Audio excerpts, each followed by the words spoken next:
L'histoire désigne en général la conférence de Rio en 1992 comme le sommet de la Terre. Alors pourtant, cette conférence n'était pas la première dans son genre. Tous les 10 ans, depuis le sommet de la Terre de Stockholm en 1972, se tient donc cette méga conférence internationale consacrée au multilatéralisme environnemental. La deuxième avait eu lieu en 1982. Cette fois, une cinquantaine d'entreprises multinationales sont invitées à participer aux côtés des représentants politiques officiels et des ONG. Le cercle s'élargira en 1995 pour former le World Business Council for Sustainable Development.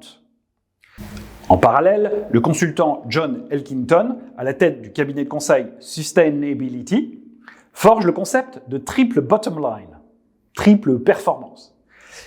Ce concept exprime l'intégration de ces trois dimensions sociales, environnementales et économiques du développement durable dans les démarches de RSE des entreprises qui formeront dorénavant la structure de la plupart des outils de pilotage des grands groupes. Mais surtout, Rio voit aboutir la négociation de 3 conventions internationales majeures. La Convention sur la biodiversité biologique, la Convention cadre des Nations Unies sur les changements climatiques et la Convention des Nations Unies sur la lutte contre la désertification. Les parties signataires de ces conventions organiseront alors des Conference of Parties, les fameuses COP, Conference of Parties. Sur la diversité biologique et sur le climat, ces COP rythmeront dorénavant l'essentiel des avancées de la communauté internationale sur les questions environnementales. En même temps, la prise de conscience autour du sujet environnemental s'étend à toute la société civile. C'est l'époque du Earth Song de Michael Jackson, sorti en 1995, ou encore le film Erin Brockovich, Seul contre tous, de Steven Soderbergh, en 2000.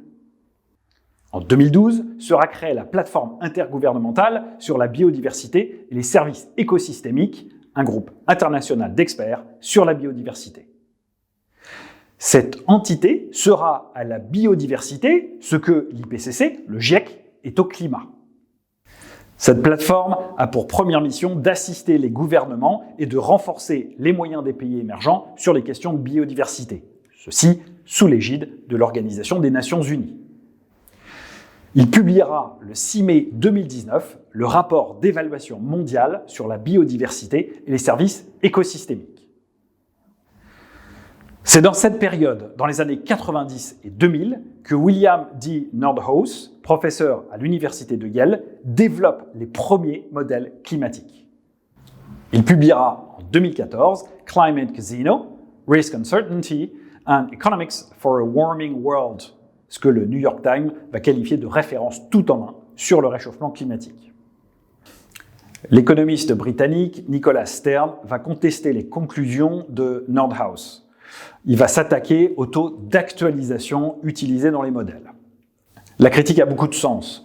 Prendre un taux d'actualisation élevé revient à attribuer une valeur faible aux dommages qu'auront à subir les générations futures du fait du réchauffement climatique.